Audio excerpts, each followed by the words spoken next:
What replaced real food didn't arrive overnight.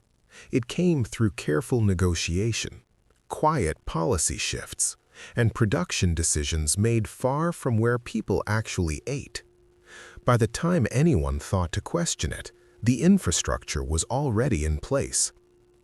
In the decades following World War II, the American food system underwent a transformation that most people experienced as simple convenience.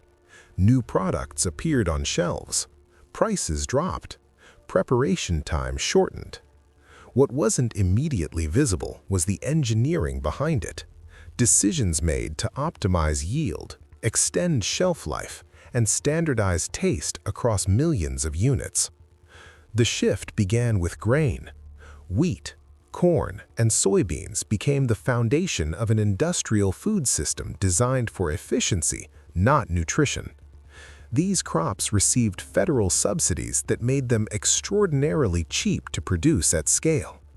Farmers were incentivized to grow more, not better. The surplus had to go somewhere. It went into processing. Corn became corn syrup, corn oil, corn starch, maltodextrin. Soybeans became soybean oil, soy lecithin, textured vegetable protein. Wheat became refined flour, stripped of fiber and micronutrients, then fortified with synthetic vitamins to replace what processing removed. These ingredients were cheap, shelf-stable, and endlessly adaptable. The food industry used them to engineer products that could survive long distribution chains, sit in warehouses, and still taste consistent whether purchased in Maine or California. Taste itself became a manufacturing problem to solve. When fat was removed for health marketing, sugar was added to compensate. When whole ingredients were too expensive or perishable, they were replaced with emulsifiers, stabilizers, and flavor compounds. Most people didn't question it. The products were approved by federal agencies. They were sold in trusted supermarkets. They appeared in school cafeterias, hospital trays, and military rations. The transition felt like progress. More food, less cost, greater convenience. At the time, this was considered normal. Mothers who served frozen dinners or instant mashed potatoes weren't failing their families. They were adapting to modern life, using tools the system provided. The alternative, cooking from scratch with whole ingredients, was becoming increasingly difficult as food deserts expanded, working hours lengthened, and traditional knowledge faded. The language around food began to change. Fortified appeared on cereal boxes, enriched labeled bread. These terms suggested improvement, enhancement, something better than what came before. The implication was that science had perfected what nature left incomplete. Behind the labels, the actual composition of the average American diet was shifting dramatically. Calories from added sugars increased. Consumption of refined grains rose. Intake of omega-6 fatty acids from seed oils climbed, while omega-3s from fish and pasture-raised animals declined. Processed foods began to represent not a supplement to whole foods, but the foundation of daily eating. This wasn't discussed openly. There were no national conversations about what it meant to build a food system on commodity crops and chemical additives. Nutrition science at the time was still focused on preventing deficiencies, scurvy, rickets, pellagra. The idea that abundance itself could create problems came later. What made the transformation so complete was its integration into every aspect of food culture.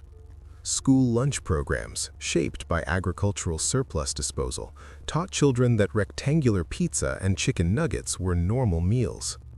Fast food chains standardized eating experiences across the country, training taste preferences towards salt, sugar, and fat in precise combinations. Supermarkets organized their layouts to guide shoppers toward packaged goods with higher profit margins, placing fresh produce at the periphery. The marketing was everywhere. Television commercials featured animated characters selling breakfast cereals to children. Magazine ads showed happy families gathered around convenience foods. The message was consistent. Modern food was safe, affordable, and scientifically advanced. Traditional food preparation was portrayed as outdated, inefficient, unnecessarily difficult. Most people never noticed this at the time. The changes were gradual enough to feel natural, significant enough to reshape an entire generation's relationship with eating. By the time children of the 1970s and 80s became adults, they had been trained to expect food to be cheap, quick, and engineered for maximum palatability. The infrastructure that enabled this was enormous. Grain silos the size of stadiums, processing facilities that could turn thousands of tons of raw materials into packaged products daily, distribution networks that moved food across thousands of miles, regulatory frameworks that defined what could legally be called food and what claims could be made about it. This system was designed for scale, not people. The incentives were clear: increase production, reduce costs, maximize shelf life, stimulate consumption. Nutritional outcomes were not part of the optimization equation. The assumption was that if people had access to calories, if fortification prevented acute deficiencies, the system was working. The real impact appeared years later, not immediately, not in ways that could be easily traced back to specific products or decisions. The human body is resilient enough to function on suboptimal nutrition for decades before consequences become undeniable. But patterns emerged. Rates of obesity began climbing in the 1980s, accelerating through the 90s and 2000s. Type 2 diabetes, once rare in children, became increasingly common. Metabolic syndrome, a cluster of conditions including high blood pressure, elevated blood sugar, and abnormal cholesterol, affected a growing percentage of the population. These weren't random developments.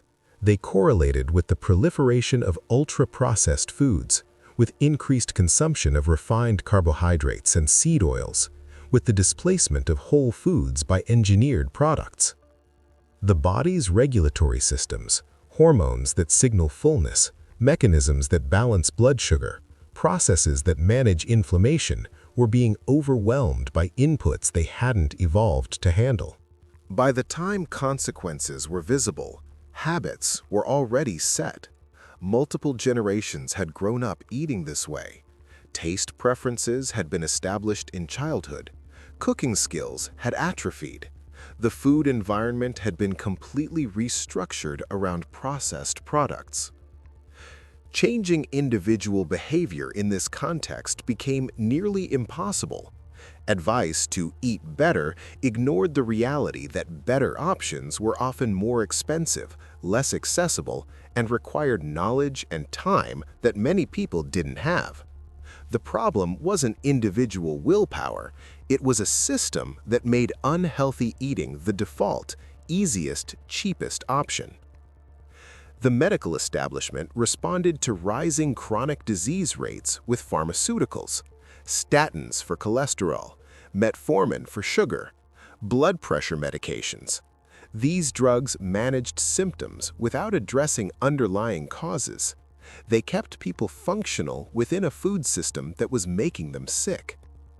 Insurance companies, hospital systems, and pharmaceutical manufacturers had no financial incentive to question the food supply. Chronic disease was profitable. An endless stream of patients requiring lifetime medication management was good business. Prevention through dietary change would eliminate the customer base. Government agencies faced their own conflicts. The USDA was responsible for both promoting agricultural products and providing nutrition guidance. These missions were fundamentally incompatible. Telling Americans to eat less processed food would undermine the industries the department was designed to support. So the guidance remained vague. Eat a balanced diet, everything in moderation. These phrases meant nothing in practical terms, provided no protection against an environment engineered to encourage overconsumption of the least nutritious options. The food industry itself evolved sophisticated methods to defend its products. When research suggested that sugar might contribute to chronic disease, industry-funded scientists produced contradictory studies. When concerns about additives emerged, manufacturers highlighted their FDA approval status. When documentaries or journalists investigated food processing, PR firms launched campaigns emphasizing personal responsibility and demonizing anyone who suggested systemic problems. This wasn't conspiracy, it was the predictable behavior of institutions optimizing for their own survival and profit. The system worked exactly as designed, just not for human health. What made resistance difficult was how normalized everything had become. Walking into a modern supermarket, the vast majority of products are processed to some degree. Reading ingredient labels reveal chemicals most people can't pronounce and wouldn't recognize as food. But this seems normal because it's ubiquitous. Children today have no memory of a different food system. They've never experienced a world where eating well was the default, rather than a specialized choice requiring extra money, time, and knowledge. The baseline has shifted so far that previous norms, cooking most meals from whole ingredients, eating seasonally, limiting sugar to occasional treats, now seem extreme or elitist. The economic structure reinforces everything. Processed food companies are some of the largest corporations in the world, with market capitalizations in the hundreds of billions. They employ millions of people. They fund research institutions, sponsor nutrition conferences, advertise in medical journals. Their influence extends into every institution that might regulate or critique them. Changing this system would require confronting enormous concentrated power, disrupting supply chains that billions of people depend on, and rebuilding infrastructure that took decades to construct. It would mean acknowledging that institutions people were taught to trust, government agencies, food manufacturers, medical authorities, had failed in their most basic responsibility, ensuring that the food supply nourishes rather than harms. Most people still don't fully grasp the magnitude of what happened. They understand that eating better would improve their health. They sense that something about modern food isn't right. But the systematic nature of the transformation, the deliberate engineering of dietary patterns, the structural barriers to changing course, these remain mostly invisible. The story is usually told as individual failure. People are too lazy to cook. They lack discipline. They make bad choices. This framing protects the system by making the solution seem simple. Just try harder. It ignores the reality that individual effort cannot overcome an environment designed to produce specific outcomes. What's missing from popular understanding is the history, how policy decisions, agricultural subsidies, food processing innovations, and marketing strategies combined to reshape what Americans ate within a single generation. How the cheapest calories became the least nutritious, how convenience was engineered at the expense of health. The pattern didn't emerge from random market forces. It was the result of specific choices made by people in positions to shape the food system. Farmers responded to subsidies, manufacturers pursued profit, regulators accepted industry-funded research, politicians protected constituent industries. Each actor made rational decisions within their immediate context, producing collective outcomes no one explicitly chose. And this wasn't the only change. The same decades saw transformations in how food was marketed, how children were educated about nutrition, how medical training addressed diet, how research funding prioritized pharmaceutical interventions over dietary prevention.